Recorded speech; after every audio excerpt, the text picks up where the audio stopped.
Greetings everyone, and welcome to once again another exciting conversation brought to you by Hamudiba Life Conversations. This is a platform where we have real life conversations about real life issues that are taking place in our individual lives, whether in our communities, in our country, and globally as a whole. So much has been happening in our country and in the world as it relates to COVID-19. And today we are continuing with our conversation as we are talking all things COVID-19 and its impact on the education system of our country. So today, once again, I am not alone. I have very important guests who will be joining us on this conversation. They will be sharing their views in terms of the impact, the restrictions, compliance issues as it relates to COVID-19 when it comes to our education system. So our first guest is Mrs. Elsa Enslin. She is 34 years of age. She was born in Potchefstroom. She is married with two beautiful babies, a 2-year-old boy and a 1-year-old daughter. She studied BCom International Trade, Economics and Marketing at the Northwest University at the Potchefstroom campus. And she also completed her postgraduate certificate in education at Northwest University in the Vaal Triangle campus. Elsa has been an educator now for 11 years.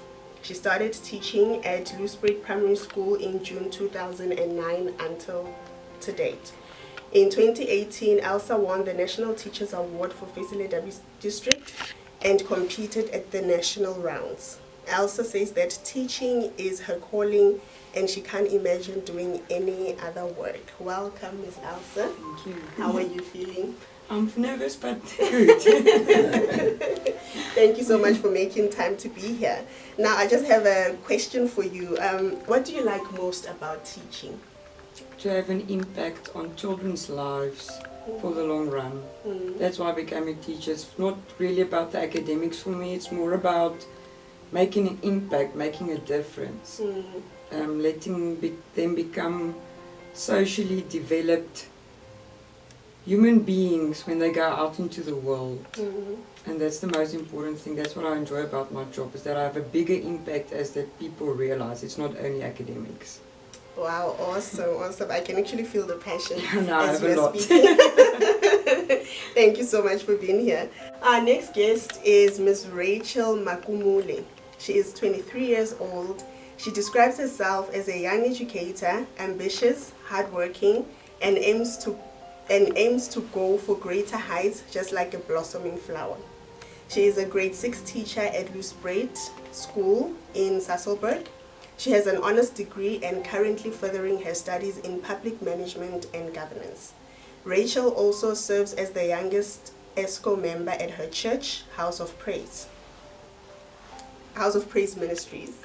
Her aim in life is to inspire young people, young women, and most importantly, her learners.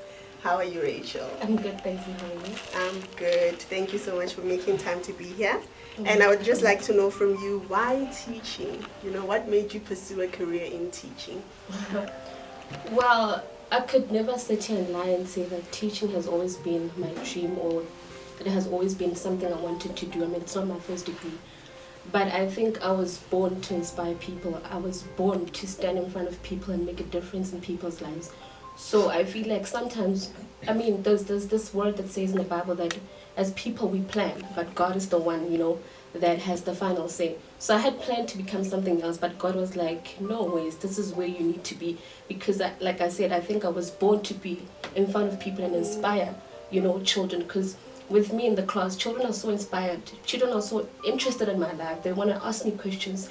They are immersed in who I am. It's not only about teaching them, but they always come to me, ask me questions. They're just, drawn to me. And for me, that's like, wow, there's something that I can do positive in their lives. Wow, that's awesome. I love that. I love that scripture. It says, many are the plans in a man's heart, but it is the Lord's will that prevails. It prevails. I feel you. Welcome. Thank you. So our next guest is Mr. Davy Kleinhans. Mr. Davy was born in Ladybrand, Eastern Free State in 1962. He is married with one child. He is a nature lover, fanatic bird watcher, and loves traveling. He studied BA at the University of Free State. His teaching career started at Reeds High School in 1988. And in 1994 until 1997, he was the principal at Dwellen High School. In January 1998, he became the principal at Afrikaans Hoërskool in Sasolburg, also known as AFIS. And 22 years later, he still occupies that position. Wow, Mr. Davi, 1988 to 2020, we are talking 32 years, right? 32 years of being in the education system. How has it been? Thank you, Mrs. Victoria. It's been a wonderful journey. And I would just like to align myself very strongly with the two beautiful young ladies with their vision and their reasons for becoming an educator. It never used to be anything different for me. My mother is an educator, and I think I was born with the calling to become an educator. And the main thing for me at this stage of my career is I feel privileged to be able to touch a future that I will not see. And that's why I'm in this business, and I've only got 8 years left. Wow. I'm dead scared of retirement. So. Wow, I love it when you say touch a future that you might not be able to see, because I have a little brother. His name is Tumelo Palweni. He matriculated from AFIS in 2010. So I told him that you're going to be part of the conversation, and he was like, wow, he wishes he was here. Now he works in Joburg for one of the big banks in South Africa, and he's a qualified chartered accountant. And so I was thinking that, you know what, it is truly a blessing to have someone like you within our community, because you have done so much. And there are men and women now who are successful who might not even get an opportunity to say thank you. So I would like to take this opportunity and say on their behalf, thank you so much for your time, for your sacrifices, for everything that you have done for this community. Sure, that's very humbling. Thank you. Thank you so much. Okay, so the first question is for all of you. What I would like to know is, how was it going back to work after, I think it was almost 2 months, right? Mm-hmm. From March until, when did you go back? The 25th of May. Mm-hmm. So how was it, you know, going back, especially when you heard the minister saying, now we have to go back, now you know, it's time. How was it? I was really excited. Yeah, we missed out a lot, so we've been nervous. I was really nervous. Going back to a situation that you did not know the future of. You did not know how it's going to work, how it's going to play out, how the children are going to react towards it. I would laugh and say there was no fear, but really excited to get back, because I missed the children a lot. I really missed teaching. I remember the first day when we started teaching again, the excitement and the burning in my heart. I realized how much I actually missed it. So it was exciting, but also very scary. And for you, Ms. Rachel? Well, for me, I can't really say I share the same sentiments as Ms. Elsa. I wasn't really excited, but I was more concerned and concerned for my learners, because with me, I had no problem going back to school. For me, COVID-19 is not really an issue for me, because with what I believe in, I believe Jesus Christ died for me, and therefore through his stripes I was healed. That's what the Bible says. It says that in Isaiah 53 verse number 5, that through his stripes I was healed. I mean, it's a thing of the past. Whether there's a pandemic or not, to me, it will never come close. And I also believe in Psalms 91, so I'm covered. So I was more like, my children might not have the same faith as I do. My children might not have, their faith might not have grown to my level. So I was worried that they get into a taxi. I have no idea if the taxis are sanitized. I have no idea if they have the proper, mask and everything else. I was more worried about the children getting out and coming to school and having to maybe contract the COVID-19, having to go back home and, give it to their parents. And it's now a whole lot of confusion. They're going to blame the education system, all of that. That was the problem for me. I was more concerned for the learners, because I feel like it's painful to let your child go to school and have them come back and say now they have, COVID-19. And I was also concerned about children that live in Iraq, children that live in like France. Those children they don't really have the proper what do I call it, the proper stuff that are put into place for them to actually, you know, adhere to the regulations and restrictions of the COVID-19, especially with transport issues, you know, especially with things like things like water, sanitizers, all of that. They don't really have those kind of things. I might be covered, but what about the children that I'm supposed to teach? So yeah, that was where I was with this whole thing. Sure. Mr. Davi?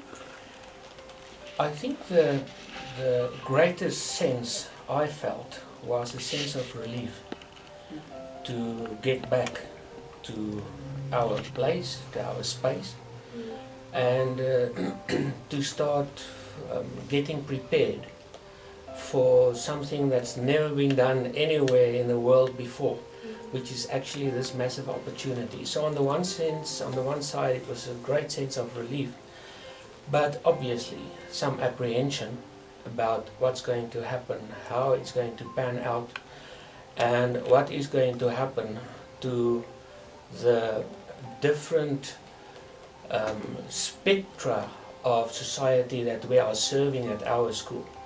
And as Ms. Rachel has so aptly said, it's a huge thing to think about this only from your perspective and from your context and your background, whereas most probably the majority of people you are serving and leading do not have that advantage and might not come from socio-economic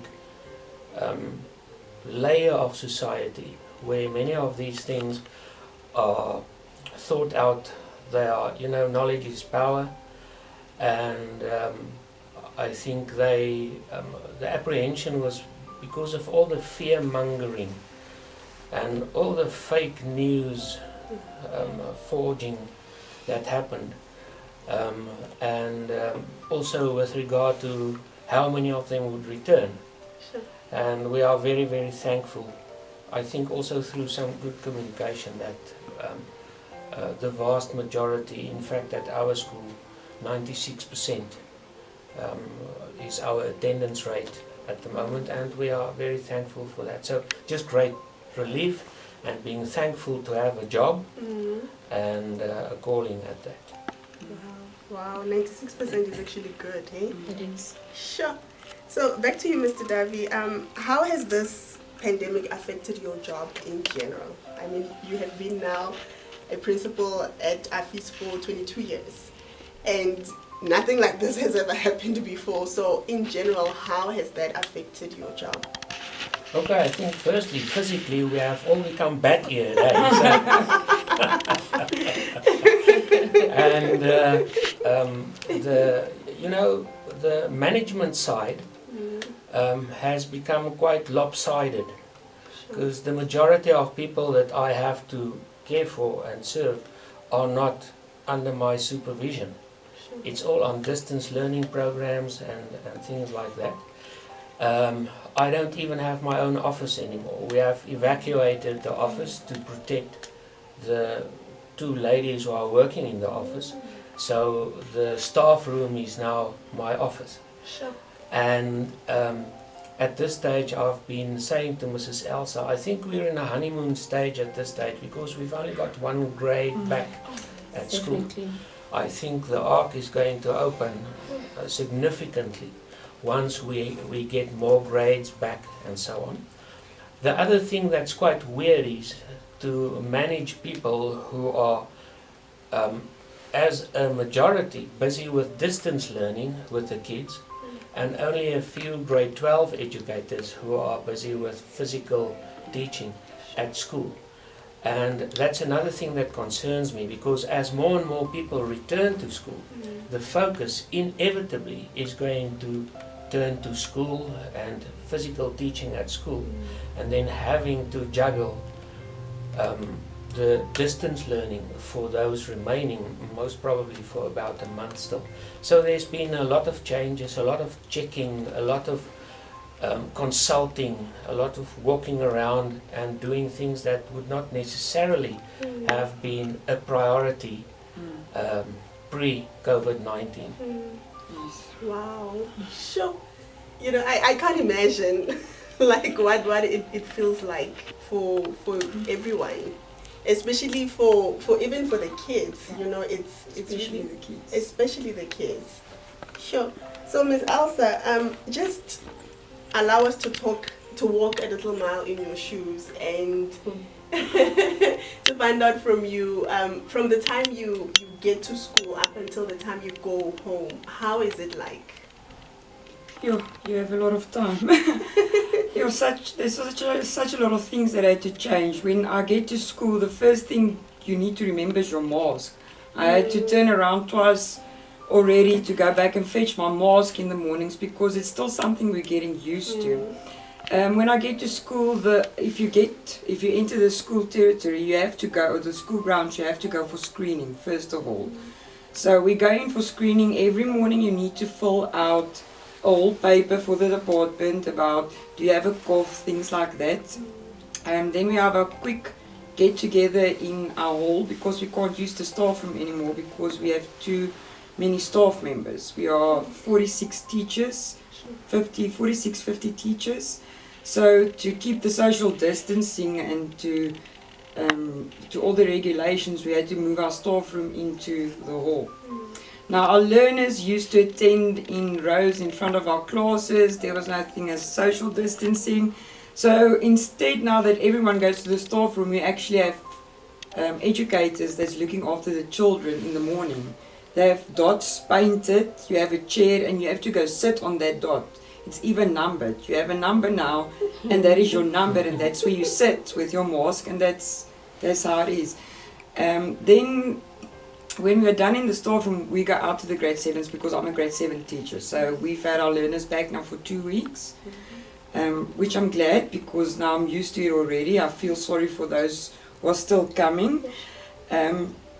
We open with prayer and we tell them what is expected for the day. And then it starts with keeping them apart. Now we have to get to our classes, which used to be a bit difficult, but now it's just you have to constantly, even though they are 13 years old, you constantly have to say, listen, keep your social distancing, mask on, because we are social human beings. We like touching, we want to, hug and things like that, and to keep the children apart is quite difficult. When we get to class, sanitize in front. Before you enter the class, you get sanitized. Inside the class, when you have to do your admin, because now every day a child also has to fill in a paper. They get screened when they get in the gate and given their temperature. So then I have to hand out these papers, which people don't think of is handing out papers now in class is an issue. Yeah. Because you're breaking 1.5 social distancing. So I have a little table at the front and then one by one would come up to the front to fetch their paper, which takes more time. And when you want to take it in, they have to come one by one to the front and then come put it back. So that has also changed. Then we don't let the learners move class anymore. So they have their class, they sit in that class, the teachers are now rotating classes, which is extremely exhausting. And you forget things in different classes and you have to think constantly about sanitizing because now I'm leaving my class, I have to sanitize. Before I enter the next class, I have to sanitize. Sure. Then when it's break, we had to extend breaks by 20 minutes, both breaks, because now the learners have break, but they also need to go to the bathroom. And the bathroom can't be used like it used to be used. So now we have teachers that come and fetch them to go to the bathroom and then take them to their spots, the dots, again, where they spend their breaks. So it's almost like being in prison. I feel so sorry for them. After our breaks, again, we line up, we start sanitizing again and enter the class. Everything is constantly sanitizing, social distancing. I'm so tired of saying the word social distancing that I think after this pandemic I'm never going to use it in my life again. And sanitizer. I hate sanitizer. And then when we leave, the children can't just leave out of the class. We also have to walk with them to the gate, ensure that they get out safely, keep their social distancing. So it's quite exhausting. It's really exhausting. The constant thinking of not just protecting yourself, Exactly. but protecting them is a constant thing. And there's so many, we have a group now, I'm the grade 8 for the grade 7s, and I send messages. At the first few days I would send them videos, I would send them photos, I would send them information, because parents are scared, they don't know what to expect, and they can't enter the school grounds to see how we do it. So to put them at ease, I thought best to myself to make little videos and just put it on there so that they can see what is happening. Even sending a learner now to the bathroom during class time is a gamble. You have to get someone to assist them to the bathroom. You can't leave them alone. And I can't leave my class because then someone starts playing with the sanitizer or start grabbing each other's masks or things like that. So it's very exhausting.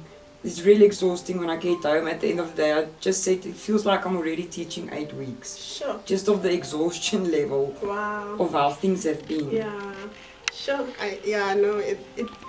I really can't imagine.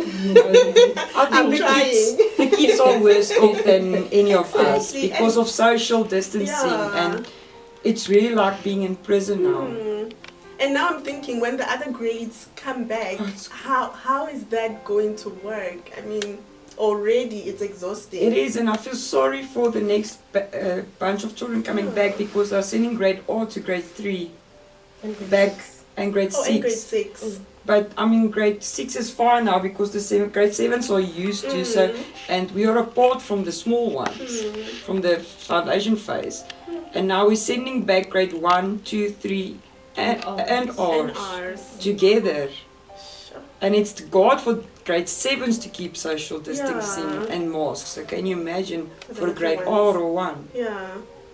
Goodness. Okay, Ms. Rachel, you are teaching grade 6, right? Yes. So, and only the grade 7s have been back at school. So what do you do? How does it work? Do you teach some of the grade 7s, or there's other work that you do during the day? Oh, okay. No, there's other work that I do during the day, which is like duty. Like for this week, I've been on morning duty. So what happens is that in the morning, we make sure when the children get to school at the gate, we make sure that they social distance. We make sure that they have got their mask, that when they enter the school, that they're sanitized and that their temperature is taken. And then we take them to class and make sure that they are in their places, especially this week, because this week has been really cold. So then the deputy principal came with a suggestion that we let the children go into class and sit at their table. So what I do then is stand at the door and welcome the children, make sure that they're sanitized and that they sit in their places, and I kind of like entertain them while they're still doing that. So it's not like too boring and stuff. And like I said, they like me, so they like asking questions and we like making jokes and stuff. So yeah, I do have other duties, like also break duties, like Miss Elsa really mentioned. With the break duties, I need to go to a specific class that I'm assigned to and then take the children to the toilet duty, and then when we come back, then we have our break, and then I also have to watch over them, make sure that they're social distancing, because they forget sometimes, and make sure that then when they're moving around, because what they like doing is like they eat and eat and eat and they want to go to the dustbin and throw, and that's the only time that's the advantage they take of going to the dustbin and moving and throw, and they feel a bit excited. I'm like, hey, don't forget, you just go to the dustbin and coming back to your spot. So they kind of like forget. But what was interesting for me is that this one time as they were sitting, there was 4 girls sitting on their spots, and as they were sitting, there's this game that they usually play, but they usually played with their hands, but this time they played it in the air, and that was, for me, it was like, oh, okay, at least you guys are making something out of this. You're not just sitting there like, oh, this is so boring, like this COVID-19 thing. But they actually tried to play in other ways, play social distancing, you know. So for me, but those are the duties that I have. I'm not teaching at the moment, but I'm just helping. I have other duties like taking care of the children and helping them. Because imagine Miss Elsa needs to go for break. She needs to look after the children. She needs to also, you know, get a break and grasp and do whatever she has to do in order to get back her strength. So we are there then at break times and in the morning while she's, Wow. So we must all find ways to actually make it work. So the children are really trying to make it work. They're just not sitting there. And they're also sing and they also dance, but in their own spots. And they also do whatever they can do to entertain themselves while they're sitting there. So they're just not there sitting and be like, oh, this break is such boring. But I think they're getting used to it. It's been 2 weeks now, so they're getting the hang of it. Wow. Awesome. Mr. Davi, in terms of your observations, are the learners complying with the restrictions and the staff? Because last week we spoke to the learners and they gave us their views. But I was very interested I actually wanted to ask them, is the staff complying? So I thought, no, I'll ask it this week. So Yeah, I think once again, in our sphere of control, they are complying because they haven't got much of a choice, do they? The problem starts once they get out of the gate and in the process of coming to school. Once again, I think we are in a honeymoon period because we are dealing with young adults at our school, and they've been thoroughly briefed and orientated. But I just take my hat off to the people in the primary schools dealing with these young people. And the African culture is a culture of closeness and touch and ubuntu and cooperation and talking and boisterous nature, So the people are complying, although I think there's a great dichotomy that they have to deal with in regard to what they face at home or in their local community and what's been required of them at school. And I think they experience it like kind of jail-like and very draconic. But that's the regulations, that's what the rules are supposed to be. And it's quite a challenge to lead them and guide them sympathetically. Because obviously disciplinary codes have had to be revamped and redrafted and so on. And in our case, it's a last resort that you immediately jump to a disciplinary process, because there's a lot of apprehension, there's a lot of misconceptions about what's going on, but in general they are complying, and there's a lot of keep left, don't touch your face, sanitize, distance, and so on. And it's going to be quite interesting to see what's going to happen when they return, when 50% of your school population will be back at school. Okay, Ms. Elsa, this question goes to you. So how has the pandemic affected the 2020 year plan and the curriculum as a whole? Wow. Time. Time is of the essence. In my subject, I don't feel the pressure as much because I'm teaching natural science and social sciences, and because the grade 7s came earlier, I have ample time to complete my work. And there was a new ATP sent out which shortened some of the curriculum, but I know my fellow colleagues that's teaching the fundamentals as a big issue, because now you have to do 8 weeks work or 10 weeks work in 8 weeks, or 7 weeks or 6 weeks. And I'm feeling very sorry for the grades coming back now. So affecting the curriculum, I think, and I'm not saying it's gonna be like that, but I think we don't have time to give the correct foundation for that grade for the year. We are pressing to get through the work because they need to go to the next grade. So I think that our learners of 2020 in each grade is gonna be a few steps behind than the learners that was before them in grade 7 2019, because now you have to push to get the work done, you have to save the academic year. And I think especially in the fundamentals, which I'm not teaching, I'm just speaking out if I have to be in their shoes, it's a lot of pressure, and to complete it is going to be really difficult. I don't know if we are going to be able to complete the whole academic 2020 year. There's definitely going to be a bit of a falling behind. Falling behind, yeah. Definitely. That would need to be catched up in the next grade. So next year is going to be a hard year if we are not in this pandemic anymore. And then in terms of the education department, are they open for schools to communicate to them and say we are behind? There's no way that we will be able to catch up with everything.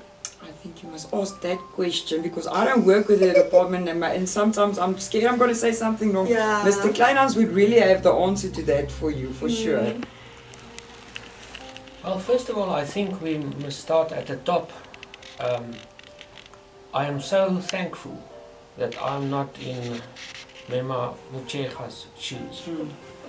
I think it's the hottest seat in the country at this stage. And she's got nowhere to go to learn, Sure. nowhere in the world.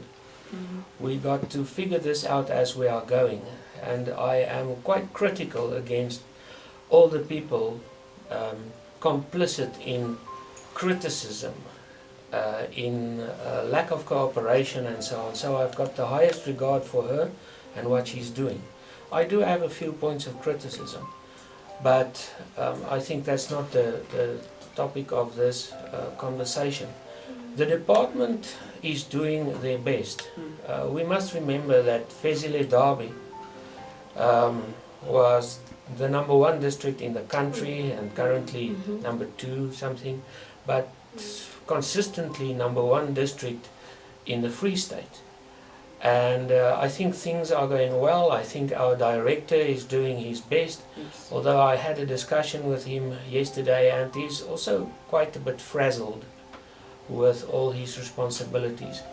The department is doing their best, and it's just a logistical nightmare that they have to deal with, and I think they are coping admirably, because when the support is needed, it is given. I think one of the issues is that we must realize that they can solve or at least ameliorate a lot of our problems if they know about it. So rather than whining all over the place, go to your circuit manager or whatever and inform them about your problems. We've had a very positive experience, and there's also been we've come a lot closer together in this thing because we've got nowhere else to go. We have to see it through ourselves. So I think they are doing an admirable job. Wow, that's awesome. And Ms. Rachel, back to you. Yes. So I'd like to know from you, what can parents do to support learners and you as educators to make everything as bearable and smooth as possible? Right. Now, as much as parents are not teachers, I think now this is the time to pull up their socks and get into that position, right? Yeah. And just really and try and support the first of all, really try and support the children. If as a parent before you weren't too involved in your child's education, you were more focused on your work and stuff, I think now this is the time where parents can assist us by being more involved. I mean, some of us are sending work through WhatsApp, through Facebook and all these other social apps that we have to our advantage. I think now this is the time where they need to sit down with their children, because I'm not there as a teacher to say, hey Hoto, this is what I mean, Hoto, this is what Galileo did or whatever, which is what we're dealing with now.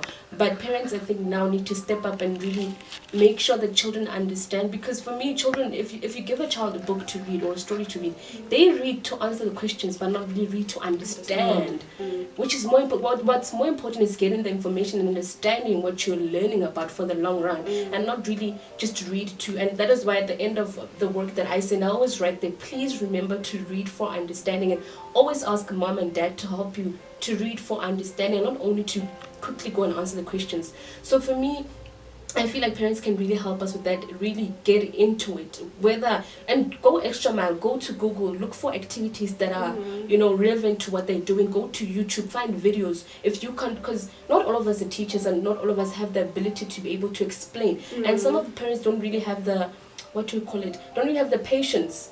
This other woman made a video and she was like, yo teachers, I respect you guys so much, I don't even know how to do maths. And I was, before this pandemic thing, I was really judging you guys. I was there like, you teach us this and this and this and that. But now I can't really do simple multiplication. But you understand that if you can't, really at least try and find videos. Try and find maybe someone who can help your child in this pandemic. So what they can do is really get extra information, get whatever it is that you can do as a parent to really help your child, get the information and just really try and also to try and educate them on this COVID-19 thing even more. Yeah. Let them be educated on what it is, because I heard them talking this one time. I really listened to my learners when they in break time, and this one was like, "Hi, this COVID-19 thing, do you see it?" And this other one was like, "No, you can't see this COVID-19 thing because it's in the air. It's a virus disease that you can't really see." And this other one was like, I don't really believe this thing. So you see, parents need to be more involved and let the children let them give children more information on this COVID-19. Maybe let them watch a video on YouTube so they can understand better, and then also help them understand why they need to wear a mask, why they need to sanitize, they need to wash their hands, why they need to social distance and all of that. And most importantly, they need to encourage children. They need to make sure that they are in a safe place. They need to make sure that they're in a safe home. They feel like, okay, there is a pandemic, but I have a safe place. Although outside there it's very scary and it's very whatever, but I have a safe place. I am secure. There is this COVID-19 thing, but if I follow this and this and this and that, then I'm safe. Then I'm good to go. Wow, awesome. Yeah. And YouTube is very helpful, hey? It is very helpful. And most of us, we've got like smartphones, and so it really can be done. Yes. Wow, love that. Can I add on there? Yes. Check the children's homework. With the grade 7s now, a parent asked me, "Why aren't you checking the children's books?" It's a regulation now. I am not allowed to mark a book. Really? Yes. It's a regulation from the department. I am not allowed to mark children's books and walk through the class and check their homework. So at this stage, I'm not informed in who's doing the homework and who's not. And I actually had a parent that put a message on the group that said, "Why are you giving homework now?" And I said to them, "But it's not new. We've been giving homework pre-COVID-19. So that just shows me how involved parents are. Get involved, check your children's homework, because at this stage we as teachers cannot do that. And it's difficult to know who is left behind and who's not. So that would be very helpful. Wow. A simple thing, check the homework. Check homework. Wow, it's going to take all of us to make this work. Yes. Sure.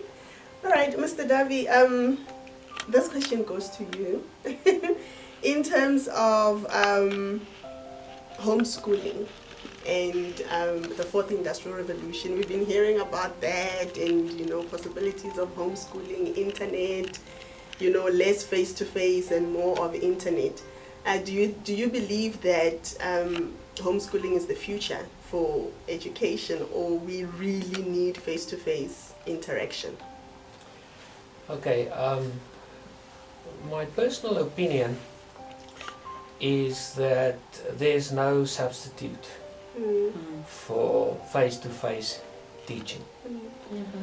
The second thing is, I think the emphasis in many of the homeschooling environments is almost like a money-making racket.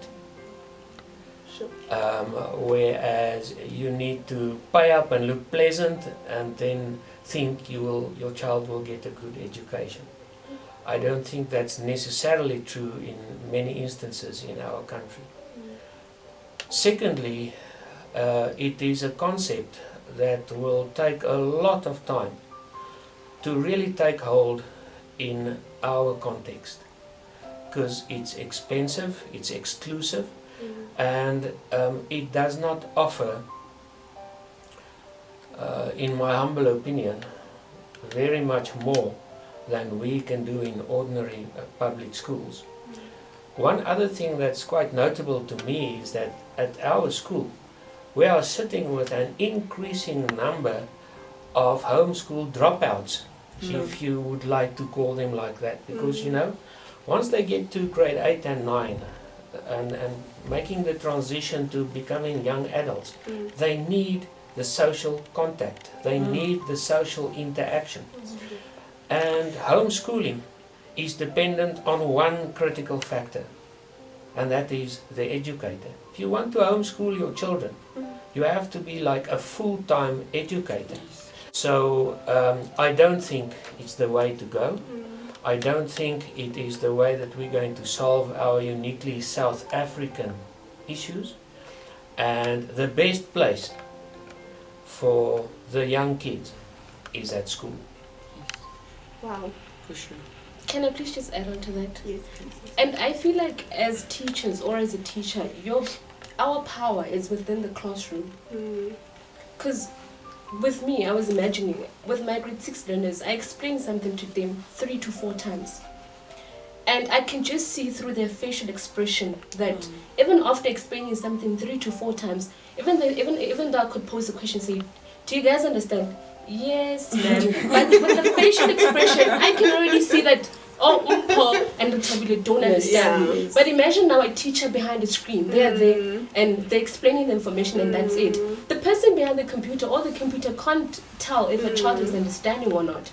And even though we are in a 4th industrial revolution kind of thing, we still have people who are marginalized. Imagine your children that are living in villages and they're still marginalized. They are not in the fourth industry, even though they're living in a world or a country that is like that.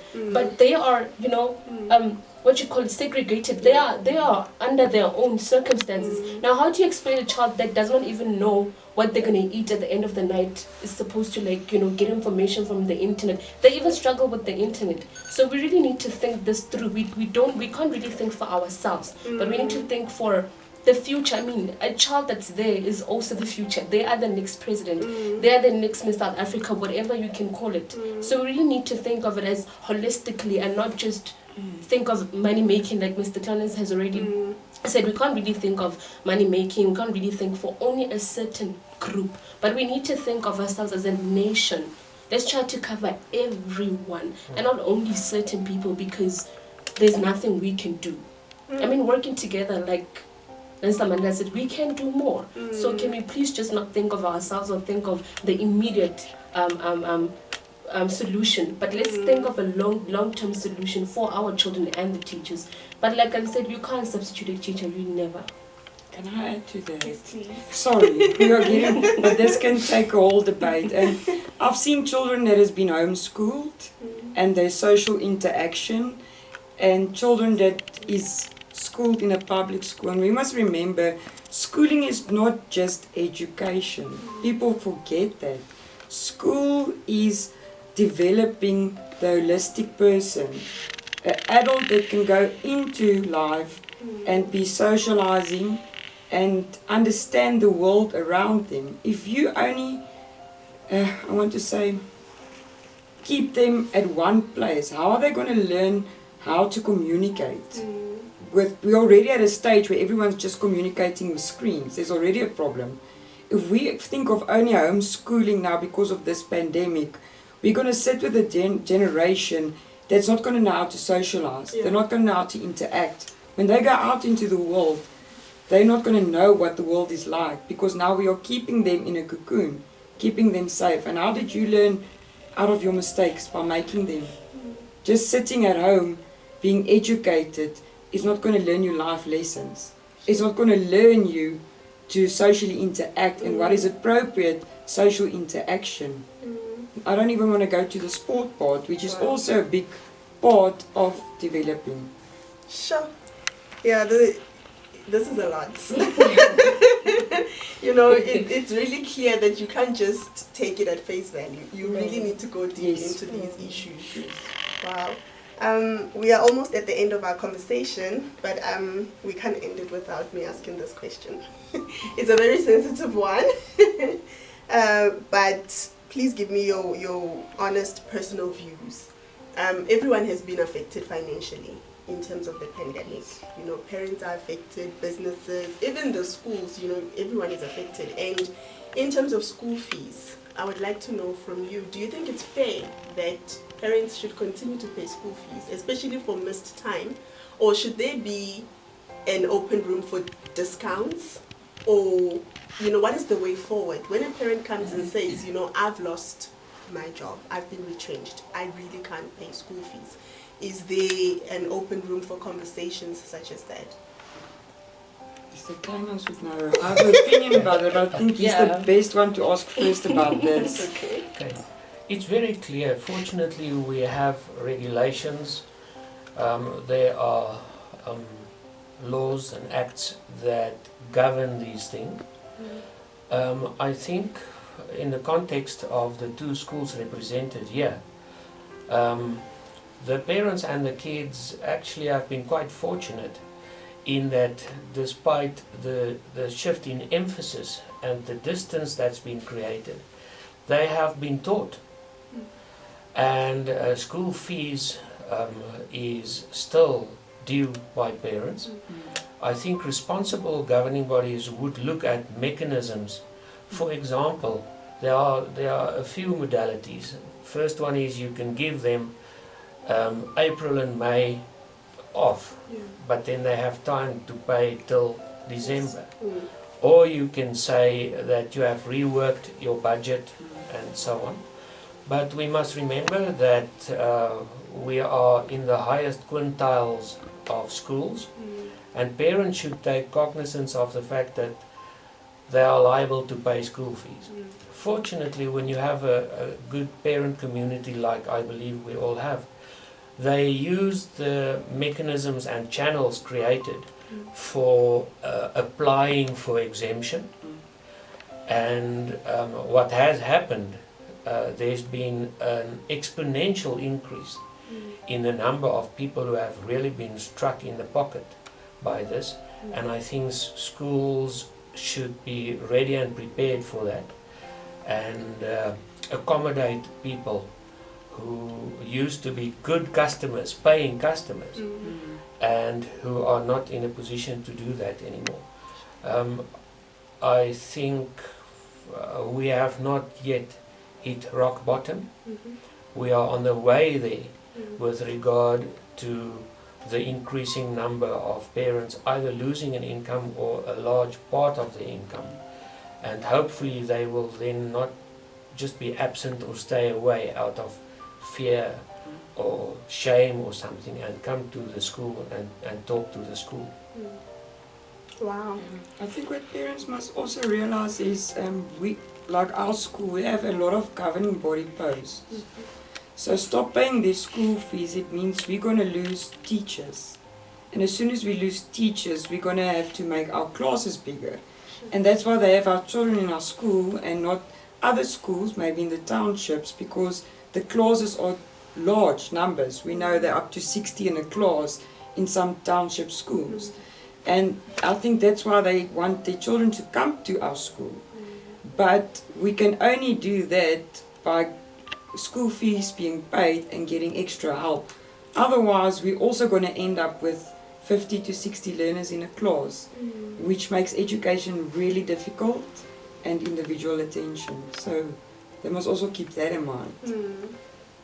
Wow. Well, for me, like I always say, I think there are two sides of a coin. As much as I agree with what Ms. Elsa and Mr. David Lenans are saying, that's really true.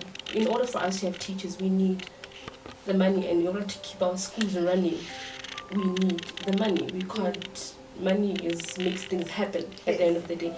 But I'm here sitting thinking, I know of this child. I think he's doing grade 5, and his mom works in town. She's I could call her a street vendor, right? And obviously, during the first month or 1.5 or 2 months, she couldn't go there and sell. She couldn't go and sell hats or vegetables or tomatoes, whatever it is. And it meant for her that the first thing that came to her mind was not school fees. The first thing that came to her mind was feeding her child, making sure that he goes to bed with a full stomach. But that was also a hassle for her, only making sure that her child has food or clothing. So I think we should also think of that and let the school also have open communication with parents like that. Like I'm saying, we have, in our schools, we have the children that their parents are capable of doing that have been saving or have saving somewhere, but we have a parent that does not even have a bank account. We have parents that don't even have a secure place to go and say, okay, this is happening, I can quickly go run to my savings, or I have this and that. They don't even have that. So let us think of both the parents that have the ability to do so, and also of those who are like the street vendors that work there in order. And I remember this other parent was saying, I put you in this school so that you could have a different life from mine. Not because I can afford it, but because I keep pushing each and every single day so that you can go to a school that is like this. Because obviously, like Ms. Elsa is already pointing out, our public schools in the location aren't, in the townships, aren't like our schools in town. They are quite different in terms of the number of classes. how they look, and everything else. There's just a lot more.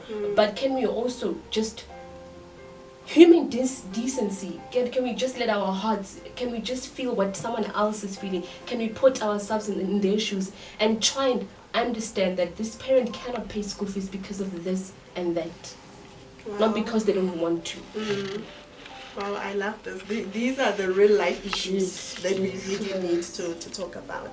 Thank you so much for being here once again. Now, in closing, I would just like you to share a message of hope and encouragement, especially to the learners who are still at home, who will be coming back to school, and even to the parents and your fellow co-workers. I want to say that this too shall pass.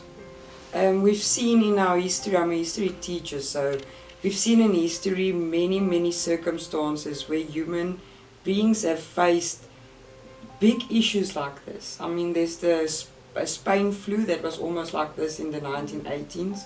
We surpassed that. We can adapt. So this too shall pass. Just keep strong, keep yourself safe, keep to regulations because they are there for a reason to protect you.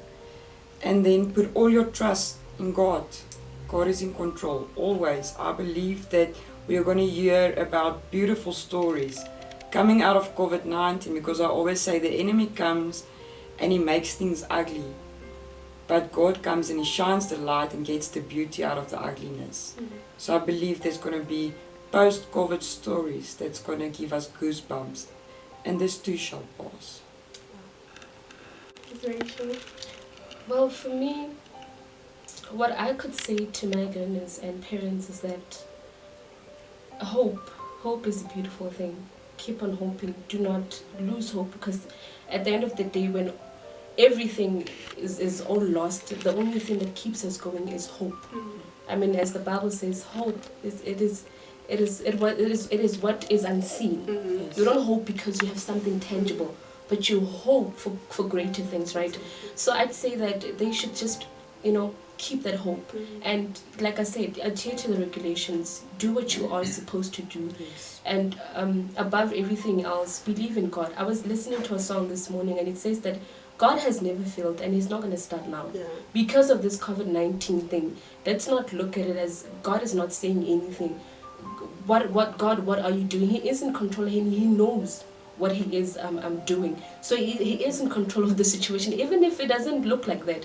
But like Ms. Elsa has already mentioned, out of this ugly thing, there is something that is beautiful that's going to come. And I think already beautiful stuff already came out of this. We've had people that didn't know that they can encourage or talk to people. But when they started this COVID-19, they were closed in their houses. They started figuring out that they have this gift or whatever. So let's not look at it as only a bad thing. I mean, families had time to come together and spend time with each other. Parents had the time to figure out, oh, this is how my child really is. This is what they like. This is what their habits are. So hope. Let's have hope and do not lose our faith and faith in God. He's got our backs always. He's got our backs. Oh, Mr. David? I would just like to say that the current cohort of Earth dwellers have never had anything like this to face. And what a massive opportunity. And I was looking at an acronym for fear. Fear can be a nice acronym for forget everything and run. Or you can say face everything and rise. This is an opportunity for us to rise, and it shall pass, but we will emerge stronger and better as human beings once we've been through that. And then obviously, I think very pertinently at this stage, let us look at Hebrews chapter 13 verse 5 to 8. He himself has said, I will not leave you, I will not forsake you. Therefore we with confidence can say, the Lord is my helper. I shall not fear. What can man, or in this case COVID-19, do to me? Hey? So best wishes praying for everybody and looking forward to all the opportunities that this is going to offer us. God bless. Thank you for making time to really share your hearts and your expertise. It really means a lot to us, and even of course to your learners. And if I was to sum up this conversation, what I can say is that it takes a village to raise a child. It's going to take all of us coming together and making this thing work. So thank you so much for joining us once again. Please keep safe and God bless.